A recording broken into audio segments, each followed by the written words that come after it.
Hello, Wahooligans! I'm back with Game 4 of Adepticon.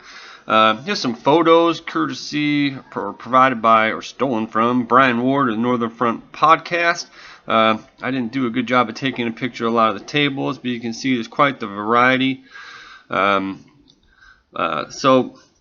I had a pretty decent first day. I was really fatigued by the end of that. The mental energy, the lack of sleep, the not eating very well, not staying hydrated. So it really kind of takes a toll on you by the end of that third game. Kind of sounds silly, but boy, it really does, standing on your feet and just being focused on something like that for so long. So I was a little bit wiped. I was able to get some sleep, split a room with some people, got some sleep, and then in the morning, you wouldn't believe this hotel is ridiculous. It's you have no stairs that come down into the main floor. They all go to emergency exits. So everybody was trying to pack into these elevators. There's a 15-minute wait to get down from the room to the main floor. So I got over here, found my table assignment, got my stuff over there, found my opponent, got my army.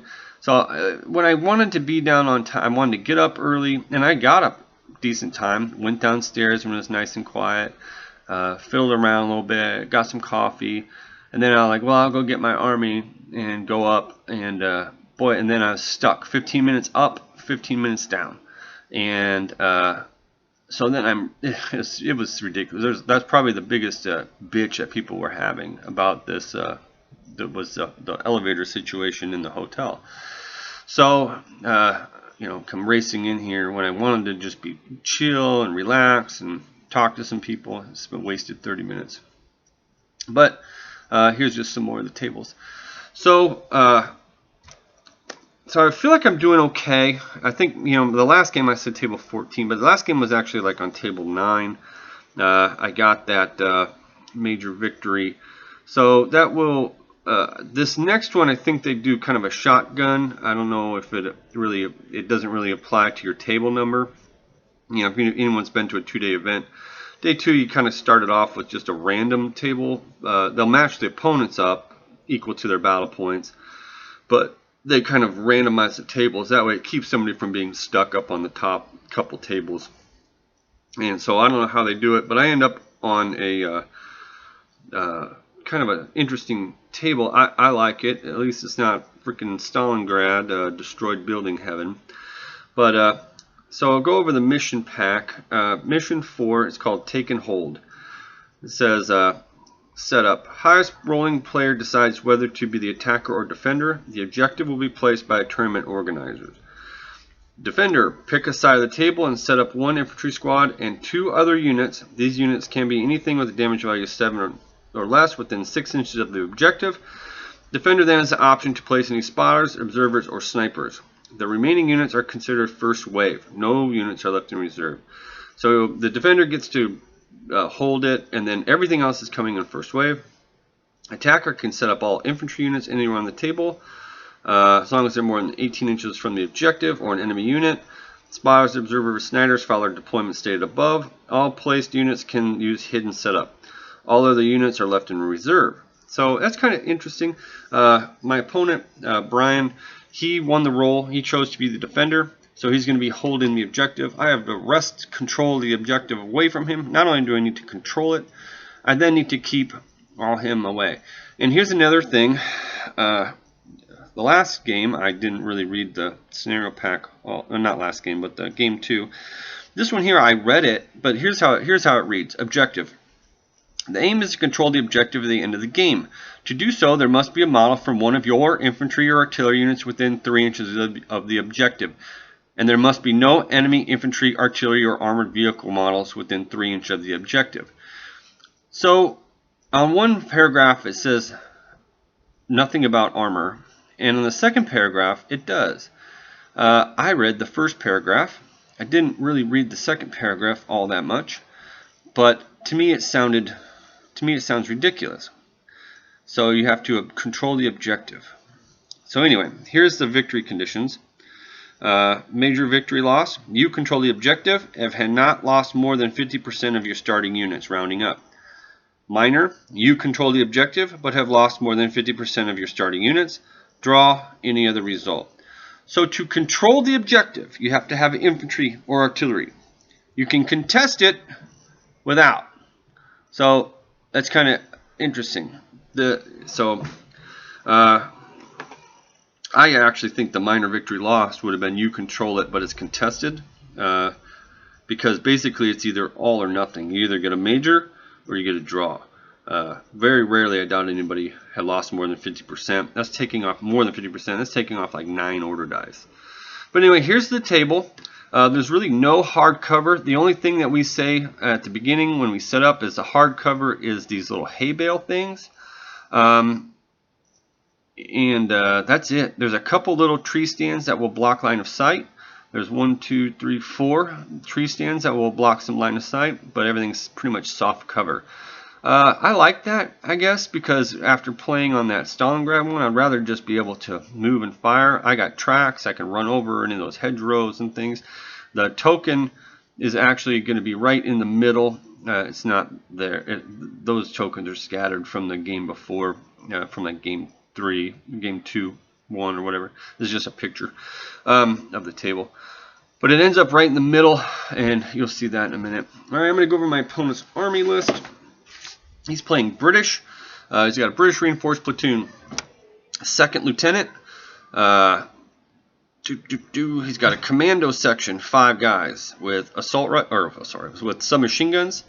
He's got a free forward artillery observer. He has a Chindit section, 8, 9, 10 guys with a light machine gun. He's got a light mortar team, a flamethrower team at regular. He's got Vengeance for his national characteristic.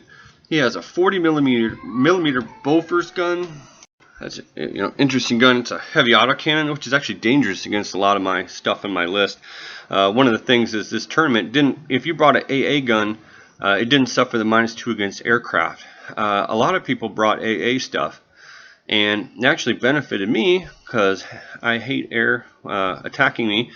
And I didn't see a single airplane the entire time. And talking to a lot of people, we also didn't see any airplanes. So nobody brought airplanes there. So that really affected air strikes. So getting onto the list, he's got a quad tractor. That's to tow the AA gun. An M8 Greyhound. So that's the Recce 8 armor light anti-tank gun, coax medium machine gun. He has a Ram Kangaroo. So hey, he's got a Ram Kangaroo like me. 9 armor machine gun. He has a Bren carrier, has an anti-tank rifle, and a Pinto LMG, a Jeep, just a Jeep. He's got a Jeep with no transport with a medium machine gun, and a Sherman V. So it's got the 75 millimeter gun, and it's a veteran. So I got another picture, different angle. So I actually, my opponent here, we actually had some pretty nice conversations after the day 1, got to know him a little bit. We ended up having dinner with him and his son, who is also a tournament from Oklahoma City. After the end of day 2, he's playing some British. He's picking my brain a little bit. He liked my Buffalo. He actually went and bought one. The way, with Gurkhas and whatnot and commandos, it gives you a lot of options. I like to run 2 or 3. That's why I'm kind of thinking in the future I'm going to run 3 teams of commandos. Give one of them submachine guns. Another way to do it is just run 2 10-man units, and then you'd have a command unit and maybe a flamethrower. That's another way to go too. Bring a big, powerful unit all the way there. So out of his list, obviously he's got a Sherman. I don't have much to deal with that because I changed my list. I've got a light anti-tank gun and a Piat. Not good. He's got Gurkhas, which are brutal. If anybody doesn't know what a Gurkha is, they're basically commandos on steroids. They've got not only do they have the tough fighter, they also have all attacks against them. Chindits are pretty sweet. They can move and fire without a penalty, and that actually applies to their light machine gun as well, as I come to realize here, which is pretty cool. The armored car is a threat to most of my stuff other than the Ram. The Bren carrier is just what it is. And then there's that Bofors gun, and that actually, with the long range of that and the +3, that can reach out and touch my thin-skinned items. So that's what we're looking at. And Brian won the roll, so he chose to defend. And I'm okay with that because, I've got so much mobility coming in. He'll be on first wave as well, so he'll have, at least I'll know where his tank and all his stuff is. So that's kind of good. So we will get to the battle report. Alright, so this is game 4, game 1 of the second day. And I'm going to, unfortunately this isn't going to be the best battle report ever. I had brought another memory card, but I didn't buy another giant memory card, and I didn't switch them out in my camera because I wasn't sure how much room I still had. So there's going to be a break in between when I finally realize that it's not recording, but we will just plow through. So this is a Bofors gun. It's a heavy autocannon, which is actually super dangerous to my thin skin armor stuff. But, he just puts that right in the middle there, and then Brian ends up putting a unit of Chindits in the middle, and then his unit of Gurkhas, and you'll see where he puts them. So this scenario objective is basically all about the attacker capturing that objective and keeping him away from it. What I like to do on my deployment is when he sets up, my theory is I'm going to put just a few units on. I can only put a couple infantry on, and then my vehicles would be starting to come in from reserve on turn 2. I'm planning to just push straight up the middle, and I'll use his infantry as a screening from, like, say, his Sherman tank coming in and blowing some of my stuff up.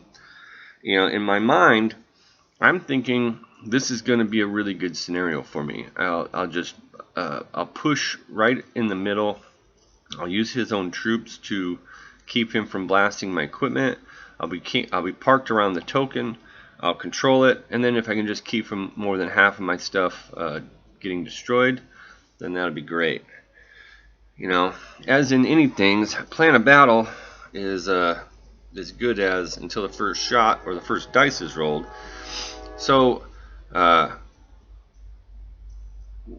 what ends up happening, and because we're gonna lose a lot of the video because of the memory card issue, and this is my first 2-day event that I've really tried to record. I think tournaments, there's not a lot of tournament activity out there on YouTube as far as what people bring to tournaments, how tournaments play. I'm just trying to bring that to the community. So I'll have to just kind of tell you what happened in a lot of sense. That's a regular rifle squad. Figure out what I'll do with them is just plunk away at that Bofors and see if I can trigger it to shoot at me. This is standing out in the snow field is a forward artillery observer and a mortar spotter. And then I do put my heavy mortar in the bottom left corner over here, and then I put my sniper right next to that regular rifle squad, and I'm going to pick on that Bofors. So starting turn 2, I'm planning to just drive in with my Buffalo, drive in with the Ram, drive in with the tank, go straight at those guys. Those are Chindits in the front and Gurkhas in the back. I know Gurkhas are badass, but I think I can take them if I get the trigger on the order dice and I don't close combat them more than blast them, machine gun them, and a flamethrower. So we're going to be kicking in to actually going here, and so like I was starting to say is what ends up starting to happen is I bring in some. Brian starts to react to some of my stuff, and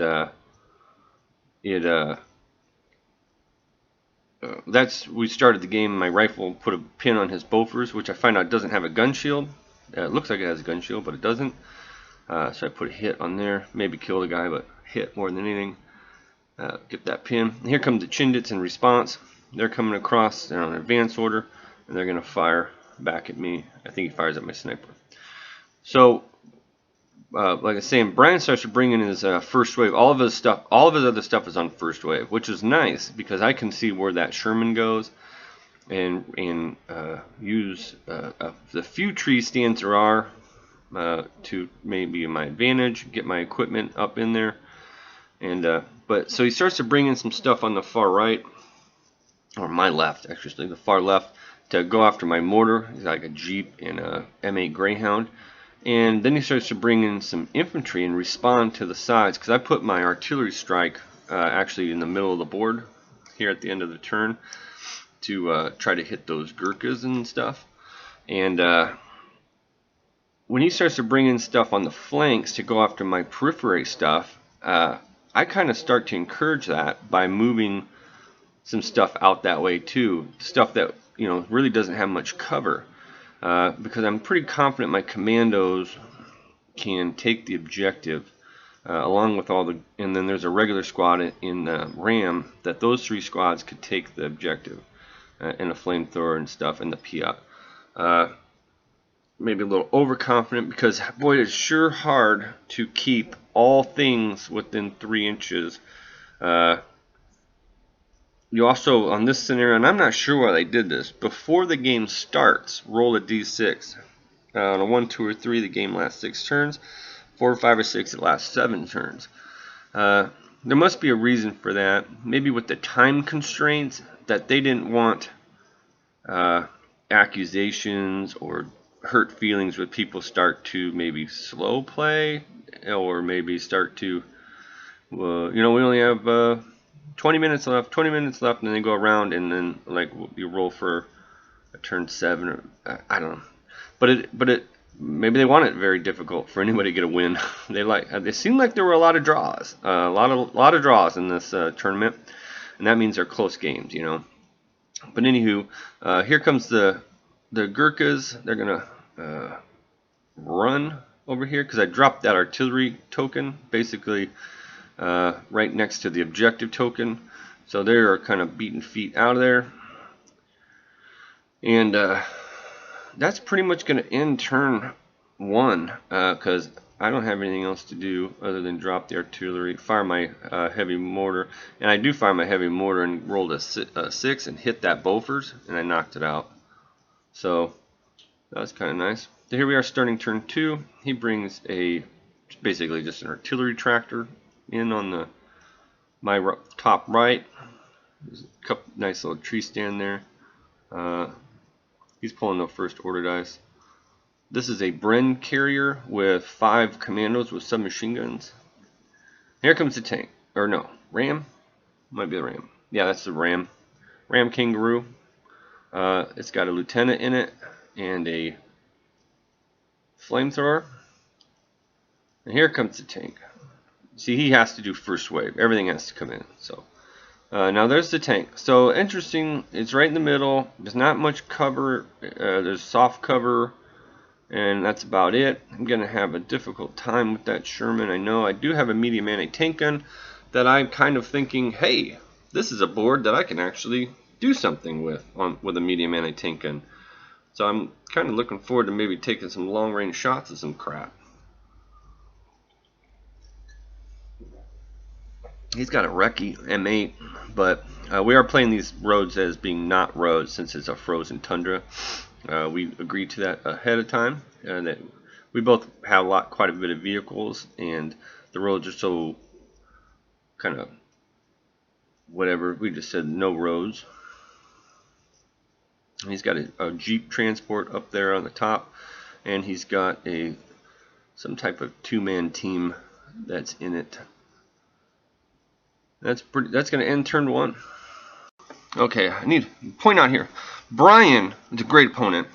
He's from Oklahoma City. He was up with his son. They were both great people. I ended up having dinner with them this day after this, and they invited me down to stay with them for Warlords Games Day. Brian was a little concerned about this particular exchange, right? We were kind of doing that end of the first wave. He put his blast token down for his artillery, thinking that I was going to be coming in like on a first wave as well. He put it down, and he's like, he said it. He's like, what was I doing? He's like, that won't come until the next turn. He looked at me. I looked at him. I didn't say anything. He didn't say anything.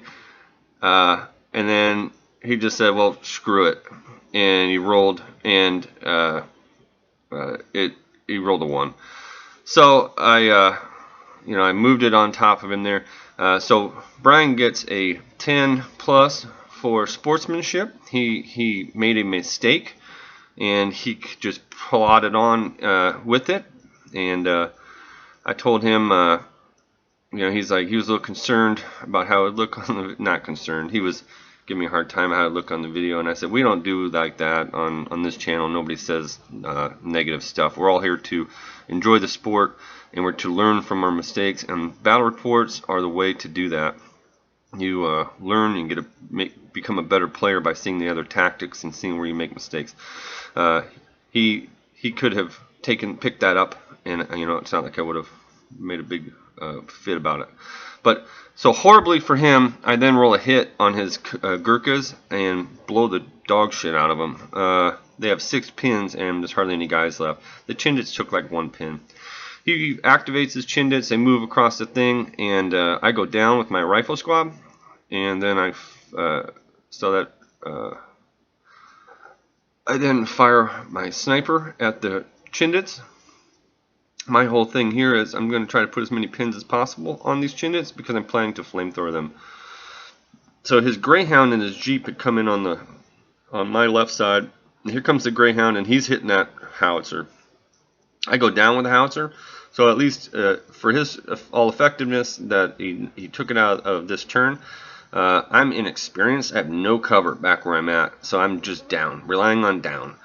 He's got a heavy machine gun and a coax medium machine gun that he's firing at me.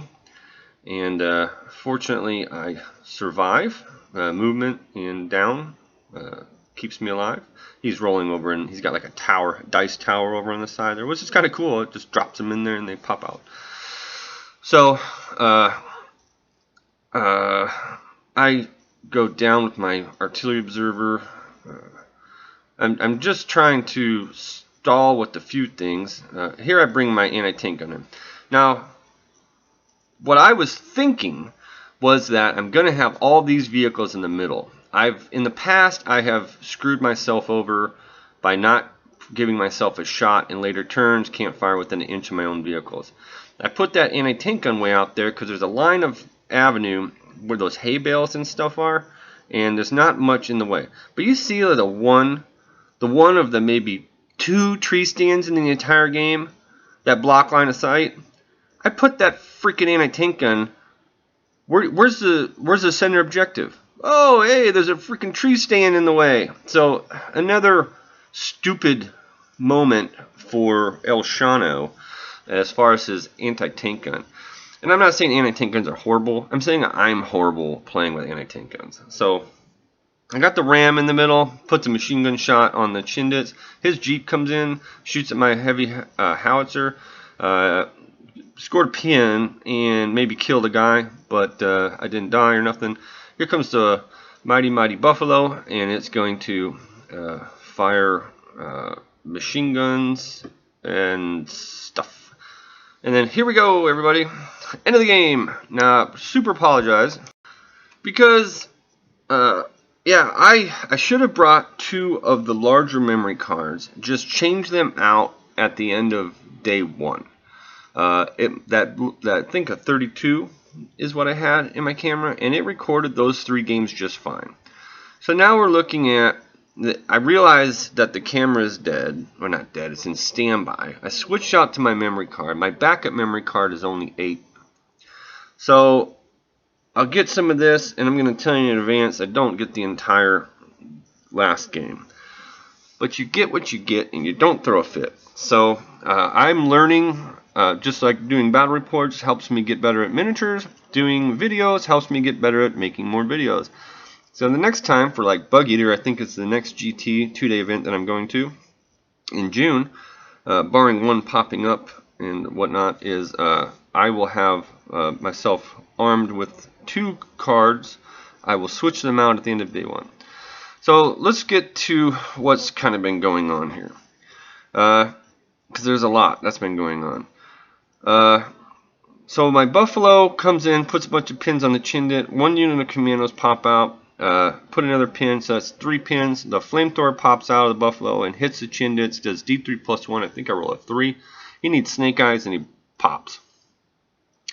My rifle squad on the left there is still pretty much in the same spot it was. It's been countering the Jeeps and the M8s.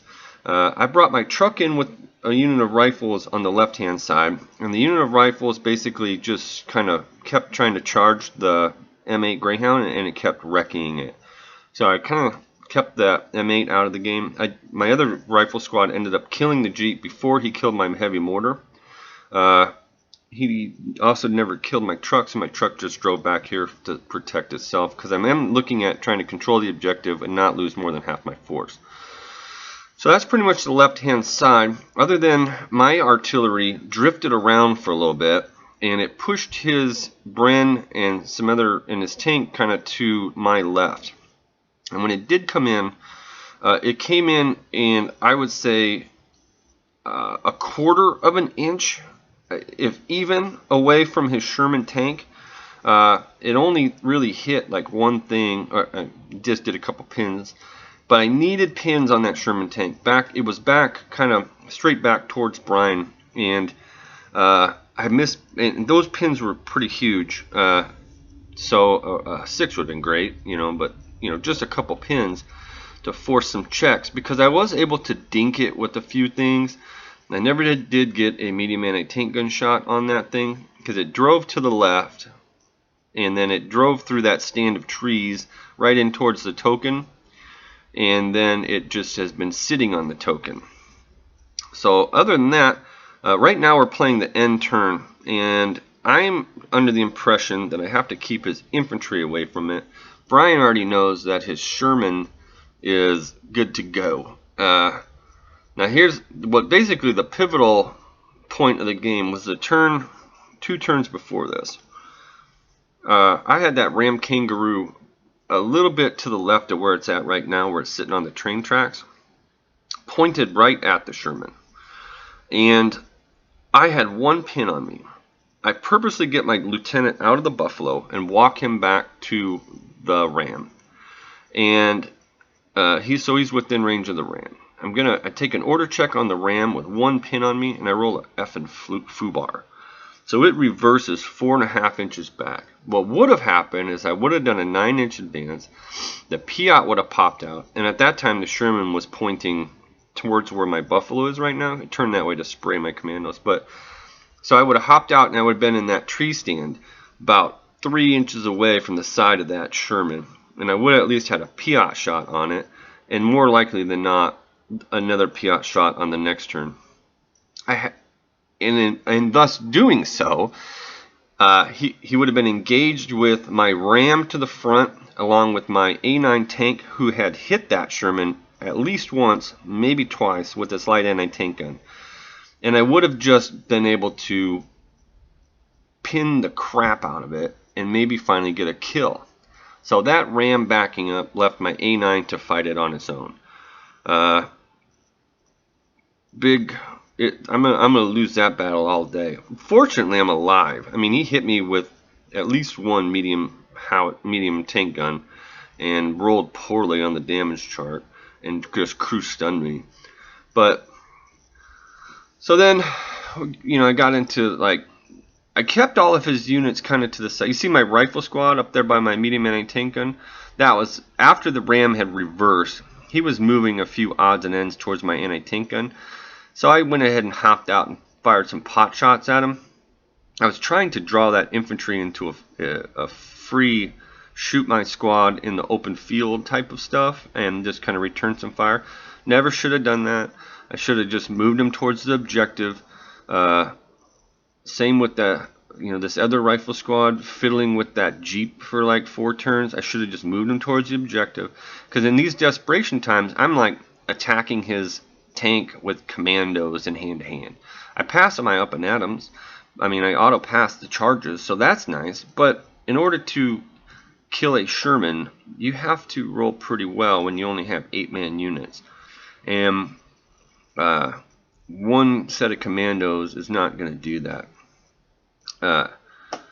So this is where we're kind of pretty much. This is basically the end.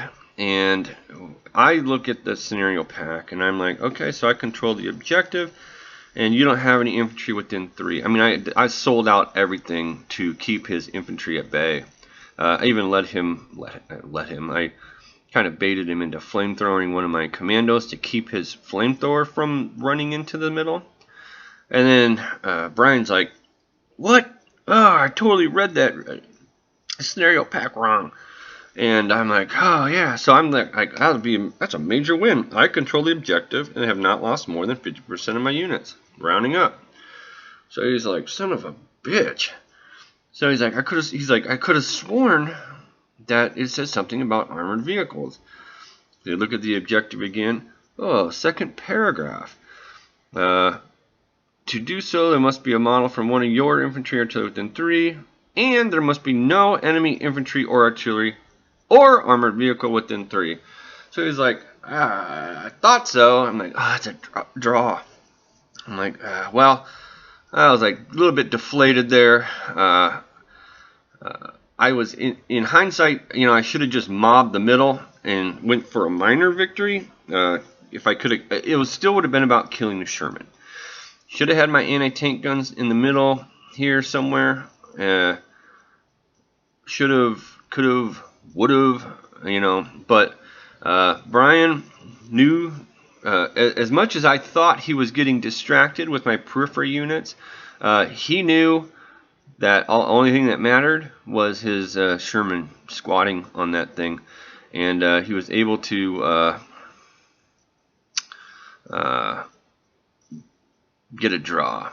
Yeah, it'd be a pretty tall order for him to actually get a win. This is me reading incredulously at the thing, but yeah, it would have been a pretty tall order for the defender on this one to get a major, because he would have had to control it, which would mean have an infantry unit and me not have anything even within 3 inches. So, shake hands, it's a draw. I'm really gonna try to go to Oklahoma City. The only catch is it's for Games Day, Warlords Games Day.